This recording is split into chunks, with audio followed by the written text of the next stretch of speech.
Quero saudar com a paz do Senhor a todas as alunas e alunos da classe de adulto da Escola Bíblica Dominical. Hoje estudaremos a lição 8, que tem por título o Ministério de Evangelista. O texto áureo está em 2 Timóteo, capítulo 4, versículo 5. Diz assim o texto áureo: Mas tu sê sóbrio em tudo, sofre as aflições, faze a obra de um evangelista, cumpre o teu ministério. A verdade que nós devemos praticar depois de aprender essa lição, que a gente chama de verdade prática, diz assim: o evangelista proclama o pleno evangelho de Cristo com ousadia. É um arauto de Deus no mundo. A leitura bíblica em classe estão em dois textos, são dois textos, um em Atos, no capítulo 8, versículo 26 até o 35, e o outro é a base desse trimestre inteiro, que é Efésios 4, 11. Vamos ao texto. Atos 8, versículo 26. E o anjo do Senhor falou a Filipe, dizendo: Levanta-te e vai para a banda do sul, ao caminho que desce de Jerusalém para Gaza, que está deserto. E levantou-se e foi. E eis que um homem etíope eunuco, mordomo-mor de Candace, rainha dos etíopes, o qual era superintendente de todos os seus tesouros e tinha ido a Jerusalém para adoração. E regressava e, assentado no seu carro, lia o profeta Isaías. E disse o Espírito a Filipe: Chega-te e ajunta-te a esse carro. E correndo Filipe, ouviu que ele lia o profeta Isaías e disse: Entendes tu o que lês? E ele disse: Como poderei entender se alguém não me ensinar? E rogou a Filipe que subisse com ele e se assentasse. E o lugar da escritura que lia era este: Foi levado como a ovelha para o matadouro, e, como está mudo o cordeiro diante do que o tosquia, assim não abriu a sua boca. Na sua humilhação foi tirado o seu julgamento. E quem contará a sua geração? Porque a sua vida é tirada da terra. E respondendo o eunuco a Filipe, disse: Rogo-te, de quem diz isto o profeta? De si mesmo ou de algum outro? Então Filipe, abrindo a boca e começando nesta escritura, lhe anunciou a Jesus. Efésios 4:11 diz assim: E ele mesmo deu uns para apóstolos, e outros para profetas, e outros para evangelistas, e outros para pastores e doutores. Na aula de hoje, nós vamos analisar a missão do evangelista. A Bíblia fala muito pouco sobre esse dom. Se procurarmos uma concordância bíblica, ou em uma concordância bíblica, só encontraremos 3 referências a esse termo evangelista. Nós temos ela em Atos, no capítulo 21, versículo 8, temos em Efésios 4:11, que é o texto que eu acabei de ler, e 2 Timóteo 4 e 5. Nem por isso o papel do evangelista nós podemos considerar de menor importância no contexto dos ofícios ministeriais, que servem e que devem contribuir para o crescimento e para a edificação da Igreja do Senhor Jesus Cristo. A tradição do governo da igreja tem levado a entender que o evangelista é um cargo ou uma função hierárquica, inferior inclusive à de pastor, ou de apóstolo, ou de doutor, mas é superior à de presbítero. Porém, à luz de uma boa hermenêutica ou de uma interpretação dos textos bíblicos mais correta, nós podemos constatar que não é nem de longe isso. Há homens dentre os que se colocam à disposição da obra do Senhor. Aqueles têm uma vocação prioritária para a pregação do Evangelho, para a proclamação de boas novas de salvação, ou do querigma, numa linguagem mais bíblica ou mais teológica. Como disse na abertura desse bloco, que tratará dos dons ministeriais, nós não podemos confundir cargo ministerial com dons ministeriais. Particularmente, acredito que todo crente deve ser um evangelista, pois todos fomos chamados pelo Senhor na grande comissão para anunciar o evangelho e mais, para fazermos discípulos. O cargo ministerial, em considerável parcela das vezes, ele nem tem revelado verdadeiros evangelistas, mas ele acaba sendo visto como um degrau na carreira ministerial. Há dons muito relevantes que não são cargos nas nossas igrejas. Vejam, por exemplo, o seguinte: o texto usado para defender o cargo oficial de evangelista, à luz da Bíblia, está em Efésios 4:11, que nós acabamos de ler. Mas o texto também diz profetas e mestres e doutores, e esses não são reconhecidos como cargo. Uma segunda questão é que nós não encontramos pré-requisitos para aquelas pessoas que pretendem o cargo ou que são indicadas ao cargo de evangelista, como é exigido, por exemplo, dos diáconos, dos presbíteros, dos bispos. A gente pode ver esses requisitos em 1 Timóteo, no capítulo 3, versículos 1 até o 13, e Tito 1, versículos 5 até o 9. O que reforça que evangelizar é uma função de todos os membros da igreja. Por isso, o evangelista consta da lista dos dons ministeriais, que são dons de Deus concedidos por Cristo aos homens. Após sua retumbante vitória sobre a morte, ele disse que faria isso lá em Efésios capítulo 4, versículos 8 até o 11. Há homens que têm a vocação para cuidar do rebanho, que são os pastores, enquanto há outros que são mais usados por Deus na área do ensino da palavra. Ninguém é superior a ninguém no reino de Deus, como a gente vê lá em Romanos capítulo 12 e versículo 5. Os evangelistas vão buscar as almas para que elas sejam acolhidas nas igrejas locais, aos cuidados dos verdadeiros pastores e muitas vezes auxiliados pelos discipuladores. A evangelização intensa só pode ter êxito se houver um discipulado intensivo junto àqueles que se converteram por meio das pregações dos evangelistas. Portanto, evangelizar sem discipular é semear sem cuidar das almas que se convertem. Seria como sermos bons parteiros e péssimos pediatras.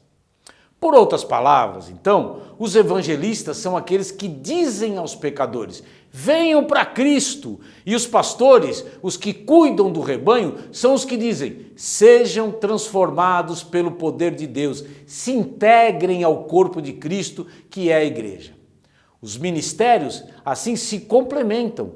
Sem pastores não faz sentido haver evangelista. Sem evangelista, os pastores não veem o rebanho crescer e isso não é bom. Nessa complementariedade de ministério, podemos ver a palavra do profeta Isaías no capítulo 41, verso 6, acontecendo. Um ao outro ajudou e ao seu companheiro disse: esforça-te. Vamos ao primeiro tópico da lição, que trata do momento em que Jesus envia os 70, narrado lá em Lucas no capítulo 10, versículo 1 até o 20.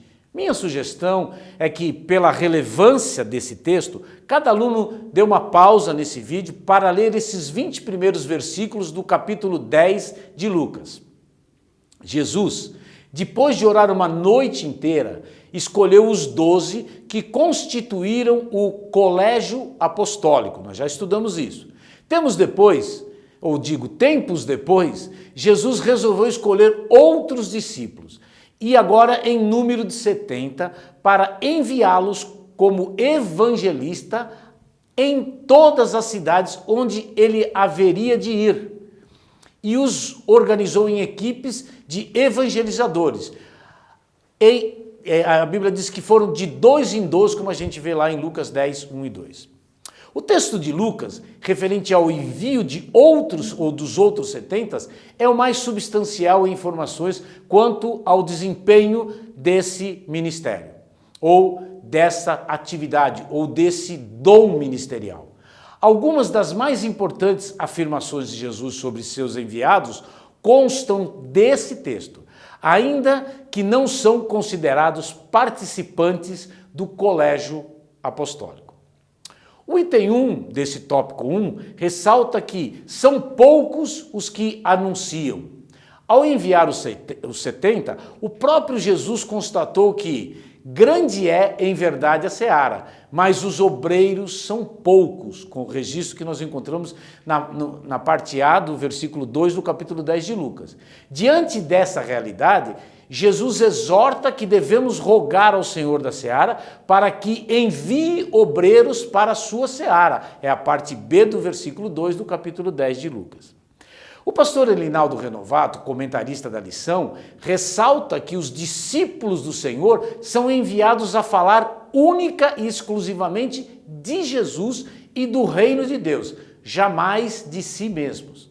Lamentavelmente, ao longo dos séculos, muitos foram aqueles que, na seara do Senhor, falaram em seu próprio nome e pregaram a sua própria mensagem ou usaram o evangelho para que ganhassem notoriedade. Isso tem sido mais visível com a chegada das redes sociais, onde muitos têm medido o seu desempenho ministerial pelo volume de seguidores nessas redes sociais, nas quais eles fazem questão de divulgar sua bela e trabalhada imagem, suas graças, a sua vida pessoal, o seu cotidiano, para angariar seguidores. O discípulo ou os discípulos, segundo o coração de Jesus, ainda são poucos, mas o Senhor continua a convocar obreiros para a sua seara. Vamos em frente agora para o item 2 do tópico 1, que fala dos evangelistas enviados para o meio de lobos. O comentário bíblico Beacon, comentando o versículo 3 de Lucas 10, destaca um paradoxo: cordeiros saindo para salvar ovelhas de lobos. Aqui está a simplicidade unida ao desamparo. Nenhuma arma carnal como defesa. Mas Deus tem uma maneira de criar a força a partir da fraqueza e de usar até a morte como uma arma para a vitória e a vida. Aqui vemos a supremacia de Cristo. Ele é o maior vencedor do mundo e ainda assim as suas forças não foram utilizadas no que se refere à defesa carnal ou terrena. Os cristãos têm sido assassinados aos milhares, mas o avanço triunfal do evangelho continua. A essa altura, temos que parar para meditar em formas de ganhar uma nova luz e inspiração para a tarefa e a batalha nos dias atuais. Não estamos desprotegidos, pois Cristo está conosco. Uma vez que a própria morte não nos vence, podemos começar a entender que somos imbatíveis, mas se começarmos a nos equipar com as armas carnais, caminharemos em direção à derrota. O Senhor quer nos mostrar com isso que é Ele quem nos livra dos lobos. Falsos mestres são uns deles, por exemplo. Através do poder da sua palavra é que o Senhor faz isso. O Senhor conta conosco como ovelhas, animais indefesos, simples, totalmente dependentes do pastor. O Senhor é o meu pastor e nada me faltará, numa outra versão, e de nada sinto falta. Foi o que o salmista disse. Quando somos enviados para uma obra na dependência de Deus, Ele supre todas as nossas necessidades. O verdadeiro servo é aquele que obedece ao ide do Senhor sem se preocupar com ouro ou prata. Foi assim que os 70 foram. Saíram na condição de ovelhas, confiando somente no poder do seu pastor. Aqui volto a relembrar que essa realidade pode ser mais bem avaliada pela notícia daqueles irmãos que hoje fazem parte de uma igreja que é grandemente perseguida e onde o evangelho é proibido e cristãos são mortos todos os dias. Falo das nações que estão dentro do que conhecemos como janela 1040, ou seja, aquela região do planeta entre os paralelos 10 e 40 e onde morrem mais de 85 mil pessoas por dia sem nem mesmo terem ouvido falar de Jesus. Um pedido mais, pause esse vídeo e entre no site portasabertas.org.br. Vou repetir, portasabertas.org.br e entenda do que é que eu estou falando. Bem, vamos agora para o item 3 do tópico 1, que tem o título de Os sinais e maravilhas confirmam a palavra. Os 70 evangelistas foram autorizados a curar os enfermos que encontrassem nas suas cidades por onde haveriam de passar. Veja isso em Lucas 10, versículo 9. Receberam o mesmo poder que os 12 receberam da parte do Senhor, que está mencionado lá em Mateus 10, 8. Nos tempos apostólicos, a operação de milagres fazia parte integrante da missão. Evangelização com milagres, sinais e prodígios era a característica da atividade ministerial. Receberam poder sobre os espíritos imundos para os expulsarem e para curarem toda a enfermidade e todo o mal. É o que nós lemos lá em Mateus 10, 1. Da mesma forma, os 70 evangelistas também estavam investidos da mesma autoridade espiritual. Ao retornarem da missão, deram um relatório positivo e vibrante do que lhes acontecera, quando saíram em cumprimento a esse mandado de Jesus, digo. Estudamos no primeiro bloco de lições desse trimestre sobre a atualidade dos dons espirituais, entre eles os dons de poder. Além de atuais, insistimos que eles devem ser buscados para que nosso propósito de evangelização seja alcançado mediante a demonstração do poder de Deus que ajudará o pecador a se arrepender do seu pecado e de poder estar livre da perdição eterna se crer em Jesus Cristo e o seu sacrifício na cruz do Calvário. Tenho temor, medo apenas que se falarmos do poder de Deus, mas não o demonstrarmos, que possamos estar agindo como o vendedor de aspirador de pó. Preste atenção nessa ilustração que eu vou dizer. Um vendedor de aspirador de pó bateu na porta de uma casa, espalhou um monte de sujeira no chão e disse ao dono da casa: olha, eu tenho aqui para vender para você um aspirador que ele tem uma potência que você não faz ideia. Ele é muito poderoso, ele limpa toda essa sujeira, não tem sujeira que fica na frente dele. Ele é um equipamento tão poderoso que você vai poupar muitas coisas e você vai ver quanto você pode ganhar com essa eficiência.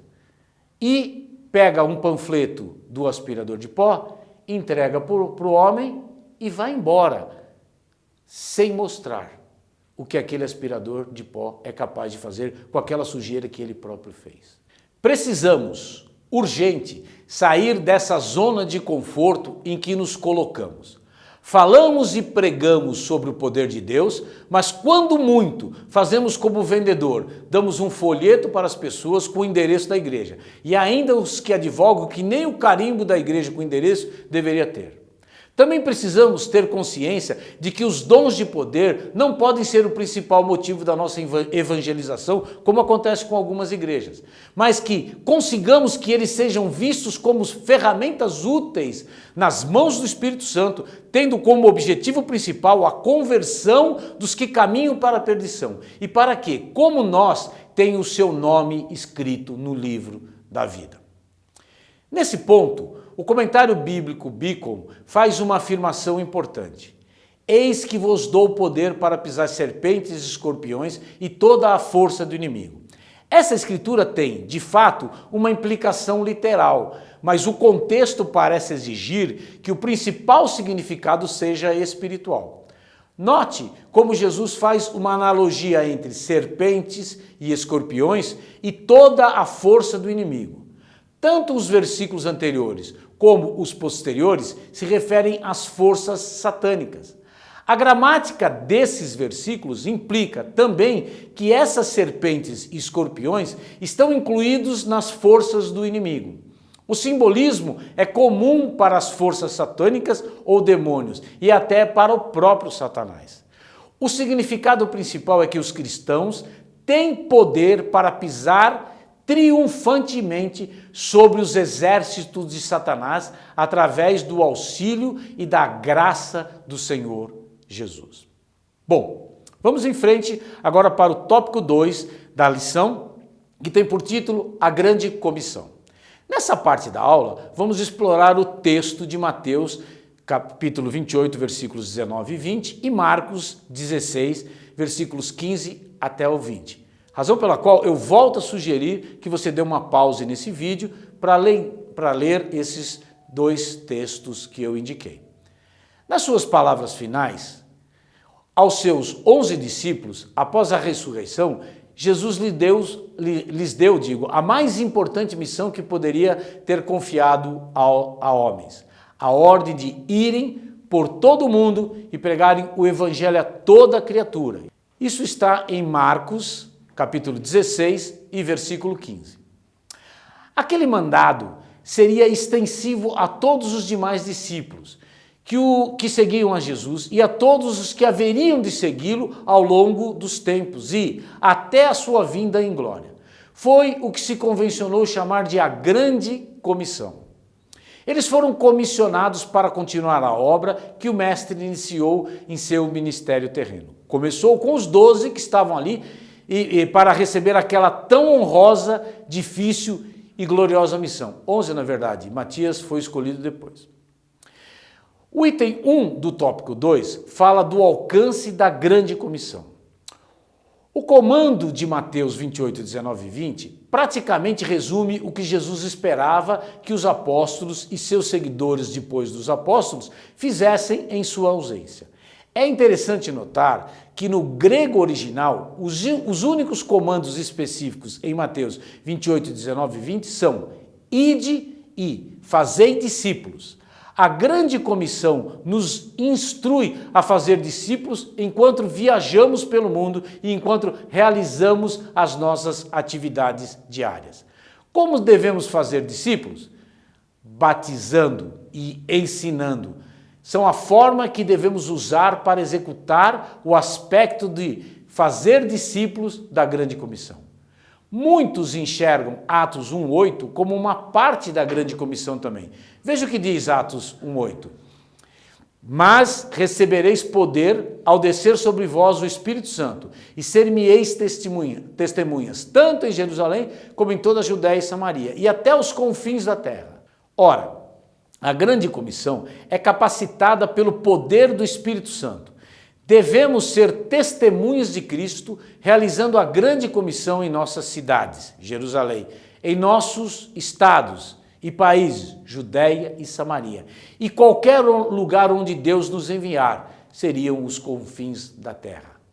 Houve um famoso Congresso Internacional de Evangelização Mundial, realizado na cidade de Lausanne, na Suíça, no ano de 1974, conhecido como o Congresso de Lausanne, onde membros da Igreja de Jesus Cristo, procedentes de mais de 150 nações que estavam profundamente tocadas pelo que Deus vem fazendo em seus dias e movidas ao arrependimento por seus, na verdade nossos, fracassos e desafios pela tarefa inacabada da evangelização. Tais igrejas declararam que acreditam que o Evangelho são as boas novas de Deus para todo mundo e, por sua graça, decidiram obedecer ao mandado de Cristo ou ao mandamento de Cristo de proclamá-lo a toda a humanidade e fazer discípulos em todas as nações. E assim reafirmaram a sua fé em Jesus e a resolução de tornar público um grande pacto pela evangelização. Uma das decisões foi a seguinte: o propósito de Deus é o evangelho todo, por toda a igreja, em todo o mundo e a toda criatura. Você foi alistado para fazer parte desta maior missão de resgate do mundo. Não do Katrina, não dos acidentes naturais, mas do maior acidente cósmico, a queda. Não de uma tragédia temporária, mas da perdição eterna, conclui esse texto. Dando prosseguimento aos temas da aula de hoje, vamos para o item 2 do segundo tópico, que tem por título O mundo está dividido em dois grupos. Como diz o título do item, o mundo pode ser dividido entre dois grupos, os crentes e os incrédulos, os salvos e os perdidos. É da leitura de Marcos 16 que chegamos a essa conclusão. Quem crer e for batizado será salvo, mas quem não crer será condenado. Em uma visão divina, Jesus não vê nacionalidade, condição social, cor da pele, raça, sexo, condição financeira ou mesmo econômica. Veja isso em Gálatas 3:28.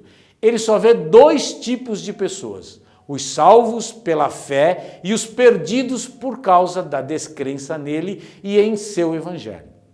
Os homens não têm alternativa. Ou creem para serem salvos, ou permanecem na incredulidade e vão acabar sendo perdidos. Os discípulos entenderam que a grande comissão é questão de vida ou de morte. A escolha é de cada um. A responsabilidade é individual. Mas a missão de pregar o evangelho, não, essa é coletiva, essa é da igreja. Os evangelistas têm um papel de vanguarda, mas a ninguém é dado o direito de escusar-se de ser testemunha de Jesus.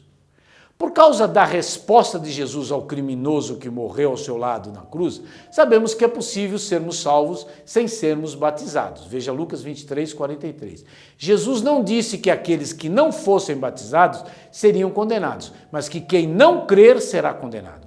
O batismo tem um grande valor, ele simboliza a submissão a Cristo, uma disposição para seguir o caminho de Deus e a identificação com o povo que tem a aliança com Deus. Por isso ele tem a sua importância. Para concluir o tópico 2, o item 3 fala da grande comissão no dia de hoje. O comentarista da lição apresenta dados interessantes que julgo importante aproveitar.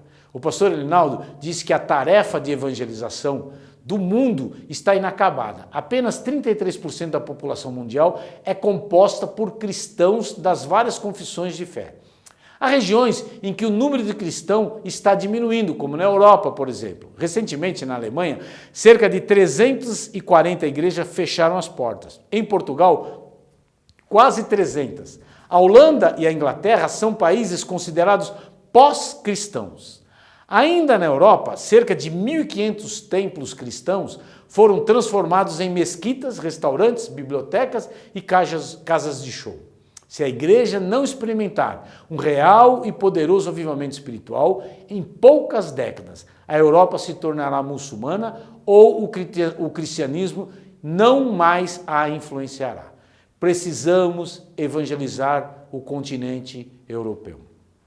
A esses dados, relembro o comentário que já fiz sobre a missão Portas Abertas, que tem se dedicado a mostrar a dificuldade de irmãos em evangelizar e em demonstrar a realidade de povos não alcançados pelo Evangelho de Jesus. Infelizmente, há muito a ser feito. portasabertas.org.br, saiba mais sobre os povos não alcançados. Vamos agora para o tópico 3, que é o último dessa aula de hoje. Nele vamos tratar do dom ministerial de evangelista. No item 1 desse tópico, vamos tratar do conceito de evangelista. A palavra grega euangelistes significa, literalmente, mensageiro do bem, formada de eu, bem, e de ângelos, mensageiro. Denota pregador do evangelho. Os missionários são evangelistas por serem essencialmente pregadores do evangelho. De algum modo, vou relembrar com outras palavras o que já disse no início dessa aula.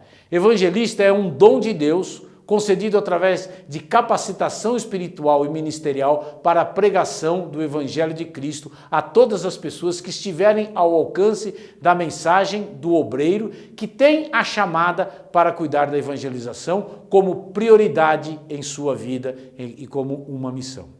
Enquanto o pastor tem a missão de cuidar do ensino e do discipulado, sendo diretamente fazendo isso diretamente ou sendo auxiliado por pessoas que amam cuidar de novos decididos, o evangelista esmera-se em buscar de Deus mensagens inspiradas, cheias de unção, para que com elas eles toquem os corações dos pecadores.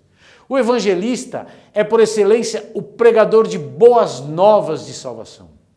O salmista viu o trabalho dos evangelistas em mensagem profética. O Salmo 68, verso 11, diz o seguinte: o Senhor deu a palavra, grande era o exército dos que anunciavam as boas novas. Nos dias presentes, há muitos evangelistas espalhados pelo Brasil e pelo mundo afora, difundindo a pregação do evangelho de salvação em Cristo Jesus.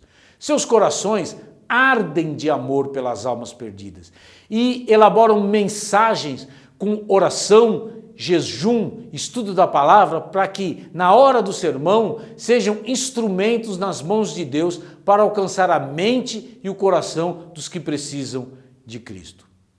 Como já dissemos, os evangelistas estão relacionados juntos com os apóstolos, profetas, pastores e doutores, como aqueles que são chamados para compartilhar a construção da igreja. A gente vê isso lá em Efésios 4:11 e os versículos seguintes. Felipe, em Atos 21:8, foi chamado de o evangelista e, embora fosse um dos 7 escolhidos para aliviar os apóstolos na tarefa de distribuir alimentos, como a gente vê lá em Atos 6:5, ele foi especialmente notado por sua atividade evangelizadora. De Jerusalém, ele foi até Samaria e pregou com grande sucesso, como a gente vê lá em Atos 8, versículo 4 e seguintes. Dali, ele foi enviado para evangelizar um oficial da corte etíope que estava viajando para casa depois de visitar Jerusalém. Então, ele pregou o evangelho desde Azoto até Cesareia, onde tinha uma casa. Veja isso em Atos 8, versículo 40 e Atos 21, versículo 8. Timóteo, o jovem ministro, em 2 Timóteo 4:5, foi exortado a realizar o trabalho de um evangelista como um acompanhamento de sua supervisão pastoral. Está claro que, embora os apóstolos e outros compartilhassem o trabalho de evangelização, havia homens que Deus chamava especialmente para essa tarefa. Nos anos posteriores, os escritores dos 4 evangelhos foram chamados de evangelistas porque registraram de forma persuasiva os fundamentos do evangelho de Cristo. Vamos agora ao item 2 do tópico 3, que fala do papel do evangelista. Assunto que já falamos nessa aula, em especial no item anterior. O papel do evangelista é entendido de maneira bastante restrita nas nossas igrejas. No entanto, quando Paulo escreve na sua segunda parte ao jovem obreiro, na segunda carta, ao jovem obreiro Timóteo, mostra que, além de ser um arauto da pregação do evangelho, tem o dever também de ampliar a sua visão e o seu ministério, dependendo da ocasião e na unção de Deus, proferir mensagens de repreensão e de exortação. Há exemplos de pregadores que, no meio de uma pregação, são usados por Deus, para entregar uma mensagem de exortação, às vezes severa. Quando isso acontece, os efeitos sobre o auditório e sobre a liderança são de aprovação e quebrantamento. Mas, no entanto, porém, todavia, quando o evangelista resolve exortar a igreja porque não está ouvindo brados de aprovação à sua prédica, quando resolve dar indiretas para o pastor ou para a igreja, os resultados são sempre constrangedores. Já ouvimos alguns pregadores dizerem: eu vou dizer o que sinto, doa a quem doer, ainda que seja a última vez que eu venho aqui, que nunca mais seja convidado, vou dar a mensagem. E passa a vociferar mensagens humanas e carnais contra a igreja. É sinal de falta de maturidade, de respeito à igreja e de humildade. O papel do evangelista envolve a demonstração do poder de Deus na mensagem. O evangelista Felipe foi a Samaria e fez um trabalho digno de ter o seu registro no Novo Testamento, como já mencionamos lá em Atos 8, versículos 5 até 8. Bom, agora vamos para o item 3 desse último tópico, que fala da finalidade do ministério do evangelista. O comentarista da lição destaca que, da mesma forma que o ministério do apóstolo e do profeta, o do evangelista tem por finalidade preparar os santos do Senhor para uma vida de serviço cristão, bem como a edificação do corpo de Cristo. A gente vê isso em Efésios 2, 20 até o versículo 22. Por isso, espera-se desse obreiro que o fundamento do seu ministério seja Jesus Cristo. Não pode haver outro fundamento senão o fundamento Cristo. O evangelista deve também, em tudo, ser sensível à voz do Espírito Santo.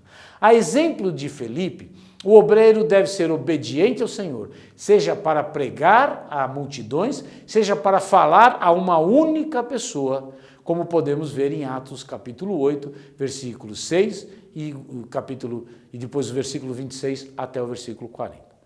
Outro aspecto importante desse ministério é a habilidade que o evangelista deve ter na transmissão das boas novas.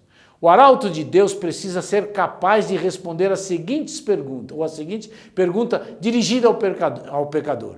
Entendes o que lês? Como a gente vê Felipe perguntando ao etíope lá em Atos 8:30. Bom, para concluir a aula de hoje, quero citar o pastor Estevão Ângelo de Souza, que é escritor, teólogo e foi um grande líder que dirigiu a Assembleia de Deus lá no estado do Maranhão entre os anos de 57 e 96. Ele tem uma obra chamada Os Dons Ministeriais, que foi publicado pela CPAD, e onde ele sustenta que, devido à incorreta concepção do ministério de evangelista, vemos, às vezes, um evangelista ocupado com uma pequena igreja, completamente fora de sua função, ou mesmo sem qualquer evidência desse dom ministerial. É evangelista simplesmente porque alguém o determinou ou porque lhe deram esse nome. Isso nada tem a ver com o verdadeiro ministério de evangelista. Isso não tem nenhum fundamento bíblico. Estevão Ângelo afirma ainda que não temos informação de que Felipe for ordenado como evangelista para Samaria e que o poderoso dom de evangelista não é comum a todos os crentes. No entanto, a responsabilidade de pregar o evangelho a toda criatura é comum sim a todos os salvos, a quantos amam a Deus e amam a sua obra. Para finalizar a aula de hoje eu pergunto, você tem feito discípulos? Você tem buscado os perdidos? Você tem sido um ministro da reconciliação?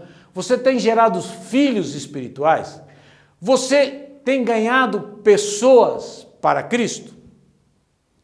Durma com essas perguntas e que o nosso bom Deus lhe abençoe em Cristo Jesus.